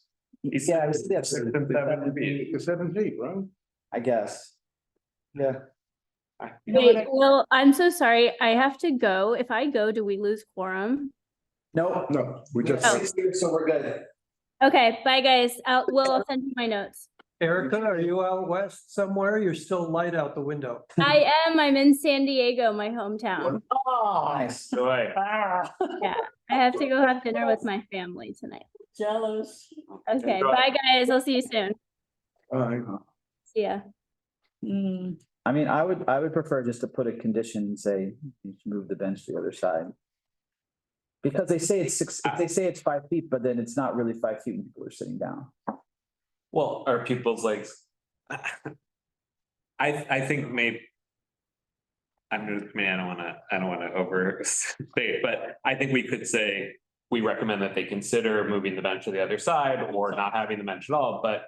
Because it's, if it's 6 to 7 feet right now and that's their preference, it feels approvable, even if we have recommendations. It's a short bench. It's Well, only 5 feet. SAPO will probably not deny it. Right. Yes, So but I think, they leave the 5 foot. We can suggest that they move the bench to the other side to yeah, cross. but it feels weird to approve it only with conditions that won't matter. Or that only short people sit on it. That's right. Yeah, because we know, look, For me, okay? this is one SAPO is definitely gonna approve, so look, Okay. either way, It doesn't seem like the bench is gonna be. either that way, we can express our preference. Yeah, yeah. Okay, I'm fine with that. Is everyone else okay with that? Yeah. Yeah. Yes. All in favor? All right, all in Aye, favor, aye. say aye. Aye. Any opposed, abstain? Excellent. No, but we're one down in terms of. In term, we don't have Eric. Yeah. I anymore, so I Good don't know. point. I mean, this, Okay, give me a second. Okay.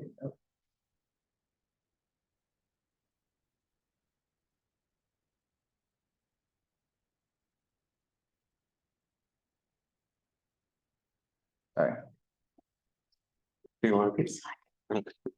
Like a package. Did we? Okay. Is Miniso's next, right? yes. So.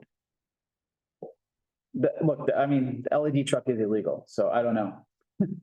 I don't know if we want to approve something that's illegal. And we also should have another, I think we should have at one point a meeting topic, just be discussion of these LED trucks. Because I've seen them more and more often. I mean, that's a separate discussion. Well, it's an enforcement issue, so Yeah. really, I don't know if it should condition our approval or disapproval. But we would be. I would be Precedent if we. conditioning it, just saying they can have a painted, piece of art built as a background. Rather than an LED, right? Aren't our approvals always provided that they comply with whatever, right? Like, so, and wouldn't that fall under that umbrella?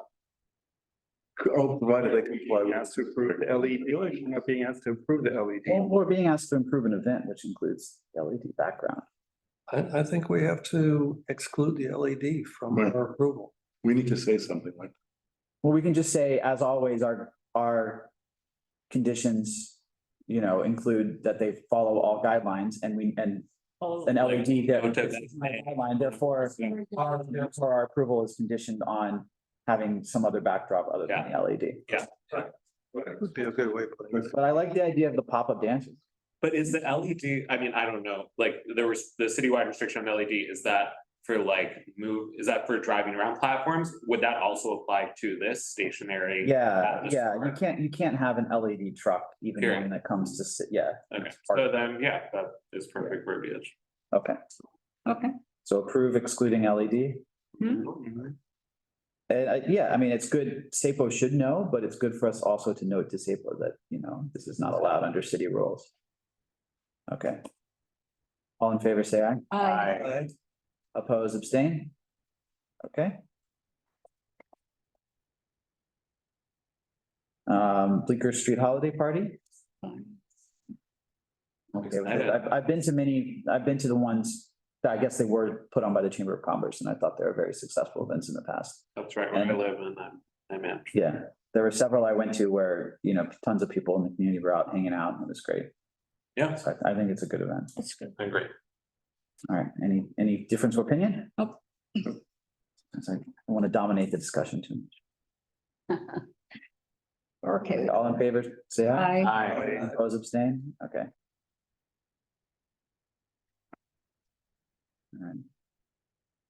All right, last one. Should we pull out the, I was sure that our matrix required denial of it. But that's just as an observer of the committee before tonight. well, I'm gonna Surprised pull that out. you were even suggesting it. might Well, be there's kosher. things on the matrix. Oh, okay. Let's pull the matrix back out. I'm excited to learn. We haven't pulled this thing out in a while. So the matrix we had area closure and footprint, timing, duration, public benefit, education, cultural aspects, experience, uniqueness, local community involvement, signage displays, setup, breakdown, general signs. Those are all of those are the 10 criteria we had. So for me, this is like scores low on local community involvement. Scores okay on impact. It's small relative to some of the other events. Historically, we've generally just taken a pretty hard stand against any advertising. This is It's advertising. education too, right? Teaching people about this particular place. That's Education can be, yeah, I don't know. Look, I used to go to Scottsdale every winter when I was growing up. It's where my grandparents lived. It's lovely, but this is a tourism board ad campaign. This is like, it's, she called it art in the application. This is just, it's advertising. It's experiential and it could be fun, but. and they would not commit to using like meat packing or CB2 vendors even. We should say whether we approve or deny that they should use meat packing vendors, not Manhattan. I would just, but people generally want to stick to the, even if it's low impact, we just don't want ads. Or do people feel differently? Open the gates. I mean, I feel a little better about this one because it's not taking up a lot of the block square. But it is advertising. And generally has no connection to the local community. Yeah, it's, so I usually think of commercial advertising as being a company and a product and sales. With the Hermes bag. Travel and tourism is a little different in my mind, so that opens up. Could it be educational about another part of the country? And You're freezing, you want to throw that? so I would be okay with this. I have no objection. Like I think it would be cool, but I fear my instinct to deny it is just about internal consistency with the committee. Private. But I mean, if I were voting just for myself, I would. No, I mean, I think there's something to be said about being consistent. And we have approved commercial events in the past that had some kind of educational aspect. So you think about, I'm blanking on specific examples, but there's plenty of examples where it was like the Netflix show about. The Netflix one and a couple others where it's like, there were actual educational, but I'm not sure if it applies here. So I'm probably going to be against this, but we also, people can vote differently. We don't have, we're usually unanimous. I thought the matrix was like, if it's commercial and it's the plaza equals no, barring like real local, like the local and educational. That's the precedent. No, that's the precedent we've generally set. The matrix is never formally adopted. It's kind of a guideline that we've used. Well, I mean, if we want to, if this is like a new case that's in the middle, we could say like, okay, well, precedent is, it doesn't have to be strictly educational and local. It can also just be a minor impact with a positive experiential aspect that is not selling a product. Like that we could just be charting new precedential territory. For me, I personally would hold the line on the advertising. That's me, but and it's something that I want to, in the coming months, hopefully we'll be having a conversation with, the new SAFA director who we haven't really formally met yet. And that's one of the issues for sure I want to talk to them about. But I can see where there's, middle ground on this one too. I think I'm personally going to vote against it, but. And also, is it not true that we might, even if we voted to deny it, this is a meatpacking bid involved and they get a fee and all that, and it may pass through and get approved no matter what. Well, that's the typical precedent. That's definitely the precedent. So I think regardless of what we vote, we should still say, we like that it's low impact on the plaza. We like that it's leaving space. That's all things we've asked for before. We appreciate that. That being said, there's still no local connection. We would have wanted to see some sort of actual local or educational aspect. I think they are giving educational. I don't think you should mention educational. In what way they are educational? They're teaching about place, right? Oh, okay. Teaching about something that people don't know, But I could be teaching about a brand if I'm not. right? I mean, I agree with, but I don't think, I mean, we could say that it is partly educational. Because a lot of people have never heard of this place, maybe I don't, it's opening up. I don't want to say it's partial. We can just say, look, we like this taking up little space in the plaza. We like that's low impact, but it's an ad campaign and we've generally taken stand against advertising. And it doesn't have a local connection. We don't have to use the word. I think It's fine. I think that's Local connection. right. That's the most important issue. No local connection. That's it. Okay, so now we all vote with you. Yes. Well, you're feel free to vote differently. if you want. I'm not. It makes precedent because we've been doing this for Right. many years the same way, and we stick to what we, And we follow our leader. so we treat everyone the same. I know, but I'm persuaded. All right. So are we all in favor of denying? Is anyone going to be against? Yes. Yes. Okay. Oppose, abstain? No. It's okay if you do. Okay, unanimous. Excellent. Unanimous. And we have 5 FYI renewals. None of them are on Broadway. These have all happened many times, so, but does anyone have any issue? No. Let me know.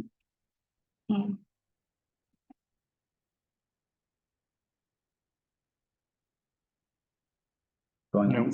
Yep, they're all right. All in favor of FYI? Yeah. I. Opposed, same. Any new business?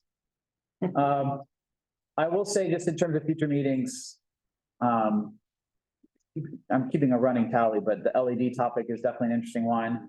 On the resiliency side, there is a new sort of czar that's been appointed by the city. Let me look up the name. Got the rats are, right? No, it's not the red czar. It's sorry, give me a second. And it's I should have pulled this up before.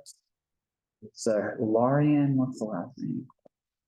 Oh, Erica knew it actually. Lorian Farrell.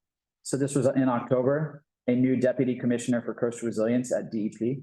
So I think this person, I think, is very deep in the weeds on resiliency measures that the city is doing. I think they understand sort of the overlay with the heavy flooding that's caused by lack of green infrastructure vis-a-vis just like the pure coastal defense type walls and how that all interacts. So I think this could be a possible interesting speaker to have for our community. We've also talked about breaking out and resiliency into like a separate task force because it doesn't seem like we have time at these meetings. Yeah. So that's something I'll continue to talk with Susan about. Well, I mentioned it at the last board meeting. Yeah, I hadn't brought it up. I'm sorry, I jumped the gun because I did not know that you had not discussed it with everybody. No, that's okay. I let the cat out of the bag too soon. What was the name of that person? Lorian Farrell. Farrell. Here. Lorian Farrell. Well, that's just something to keep on the radar. So would we invite this person to a meeting of this committee? For now, we're the committee, if there's a separate task force, then it would go to that. I think that would make sense because we always spend a substantial amount of time, more than 2 hours on our application. And then, I have liked to try to get in at least once a year. Someone from MOME as well to talk about this. Right. And that's always something I think in the back of my mind as well. And we also talked about having representatives of the different bids come to us and talk about what it's like to manage an event, what the cost is, how much income they receive, how much of it helps their budget, how much of it breaks even. I think we need a clearer picture as to how all that fits together. I know for the Village Alliance, the board on which I sit, we make very little money for these events. They usually simply pay for themselves, but perhaps other bids are doing events that earn a lot more money. You want to learn, huh? Yeah, well, I want to learn what the, especially meat packing. Yeah. The whole thing, the meat packing is making a lot of money. Maybe I'm wrong. Well, we know, I mean, I think that's published. That they are. I'd like to hear them explain their rationale Yeah. of the locations and who they choose. Film, Film's always interesting. film, mayor's office. Mommy. film, right? Yeah, MOME, yeah. Yeah. Um, Once a year, huh? we usually try to get them in. And again, it's like, we almost need a second meeting and we can't really do I mean, we could do 2 meetings in 1 month, but I don't So want over a month, that's very light on application. I thought this one could be lighter, but That never happened. maybe usually January and Feb have been relatively light. So we'll see. I guess, I mean, generally the spring and summer and spring through fall is busier. This is not nearly close to the busiest that we've had. So I don't know what the timeline for these is like, would it be feasible to say like, whoever would come in February, we want them to come in January and then February. But the problem is that we sort of made a comment on this when we commented on the latest rules change, where certain events for only 15 days, is that a lot of them are super short lead time. So we get one shot. And that's kind of the issue. And so we're sort of bound to hear and comment on those. Got it. So, Carter, do you want to say something before we part? Yeah, I put in the chat earlier, but I think that the New York City pedestrian mobility plan, which is the city's new actual proper planning for sidewalk usage, should be incorporated into street activities planning. Because, for example, on Broome Street, which we looked at, which is a really super busy street, they want to leave a 6-foot clearance.